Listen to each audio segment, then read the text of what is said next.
چونکہ اگر انہیں خوش رکھیں گے تو دودھ پاکیزہ پیدا ہوگا، اور اگر انہیں اپنے ٹینشن میں ڈال دیا تو ہم نے ماں کے دودھ کو بچے کے شکم میں اترنے سے پہلے ہی زہر بنا دیا ہے۔ سوچو کیا کر رہے ہو خدا کی قسم۔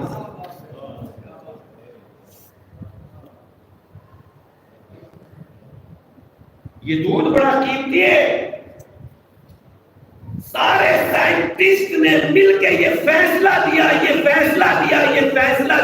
کہ اگر ساری دنیا کی انرجی نچوڑ کے کسی کیپسول میں بند کر دی جائے تو ماں کے دودھ کی برابر طاقت پیدا نہیں کر سکتے۔ اللہ نے بچے کی بھی طاقت۔ سبحان اللہ، جزاک اللہ۔ اور ہم ٹینشن دے کے جھگڑے کر کے تانے دے کے بے وقوف مثلاً دوسرے لفظ استعمال کر کے ماں کے دماغ کو خراب کر رہے ہیں۔ جیسا ہمارا دماغ ہوتا چلا جاتا ہے ویسے ہی ہمارے ہارمونز کام کرتے ہیں۔ تو ہم کتنی بڑی غداری کر رہے ہیں خود سے۔ ارے دوسروں کا دشمن ہونا تو سننے جا رہا تھا، خود اپنے دشمن بن گئے ہیں یہ کبھی دیکھا نہیں تھا۔ مگر نادانی خود کو دشمن بنا دیتی ہے اور عقل مندی مجھے میرا دوست بنا دیتی ہے۔ نادانی خود میری دشمن۔ تو اس اعتبار سے ذرا ہم غور کریں کہ ہم کر کیا رہے ہیں۔ اور جب ہم اور آگے بڑھ جائیں گے ماں کے دودھ کے سلسلے میں، بہت عظیم جملہ ہے ماں کے دودھ کے سلسلے میں، بہت ہی عظیم جملہ ہے۔ جب یہ بات آئی سامنے،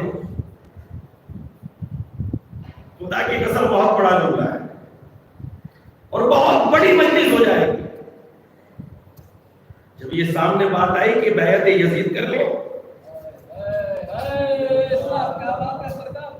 جب یہ بات آئی کہ بیعت یزید کر لیں، مطالبہ بیعت یزید ہوا، تو امام حسین نے فرمایا پہلے تو کہا ہے ہم من اللہ ذلت ہم سے دور ہے، اور پھر اس کے بعد جو آپ کا خطبہ ہے اس میں چار چیز فکر یہ ہے اگر میں اس بیعت کو قبول کر لوں تو میرا خدا قبول نہیں کر سکتا۔ پھر دوسرا جملہ کیا ہے؟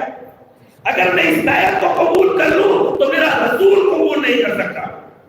تیسرا جملہ کیا ہے؟ اگر میں اس بیعت کو قبول کر لوں تو مومنین کی غیرت اس بیعت کو قبول نہیں کر سکتی، اور آخر میں نچوڑ دیتے ہوئے کہتے ہیں اگر میں اس بیعت کو قبول کر لوں تو میرے ماں کی برداشت نہیں کر سکتی کہ میں اس بیعت کو قبول کر لوں۔ سوچو ماں کی طہارت کا اثر کتنا پڑتا ہے۔ حسین نے کالے بیعت کرتے ہوئے کہا یہ میرے ماں کی شیر کا اثر ہے۔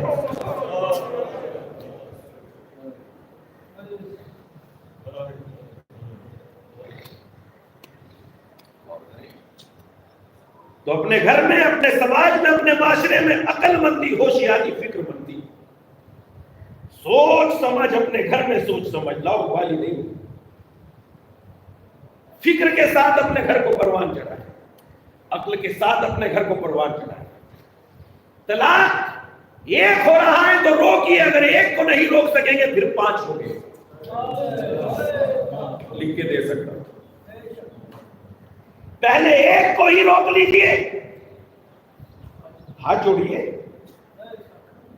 خدمت کیجئے، منت کیجئے، کشامت کیجئے، بیٹی کو سمجھائیے، بیٹے کو سمجھائیے، دونوں کی پرابلم سالو کیجئے۔ ایک رک جائیں گے تو انشاءاللہ 5 رک جائیں گے۔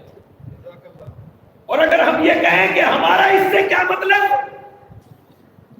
آیا ایک پیغمبر اسلام کے پاس صرف پھرا انسان، کہنے لگا اللہ کے نبی آپ نے کہا امر بالمعروف کرے نہی عن المنکر کرے، ارے میں کیوں دوسروں کو برائیوں سے روکوں، میرا کیا مطلب، میں نماز پڑھتا ہوں، میں اچھا ہوں، میں روزہ رکھتا ہوں، میں اچھا ہوں، میں حج کرتا ہوں، میں اچھا ہوں، میں خود اچھا ہوں، میں دوسروں کو کیوں کہوں۔ پیغمبر نے کہا ٹھیک ہے بیٹھ جاؤ اور فرض کرو ہم ایک کشتی میں سفر کر رہے ہیں، وہ اپنی سیٹ پہ بیٹھا ہے، وہ اپنی سیٹ پہ بیٹھا ہے، وہ اپنی سیٹ پہ بیٹھا ہے، اور ایک انسان صرف رہا اس کشتی میں چھید کرنے لگے، تم کیا کرو گے؟ اے پیغمبر اس کو اٹھ کر روکوں گا، کیوں روکو گے؟ وہ تو اپنی جگہ بیٹھا ہے، تمہاری جگہ تھوڑا ہی بیٹھا ہے۔ اے پیغمبر کشتی میں چھید ہوگا، پانی آئے گا، پوری کشتی ڈوب جائے گی۔ پیغمبر نے کہا سماج بھی کشتی کی طرح ہے، پہلے ایک گناہ کرتا ہے پھر پورا سماج گناہوں میں ملوث ہو جاتا ہے۔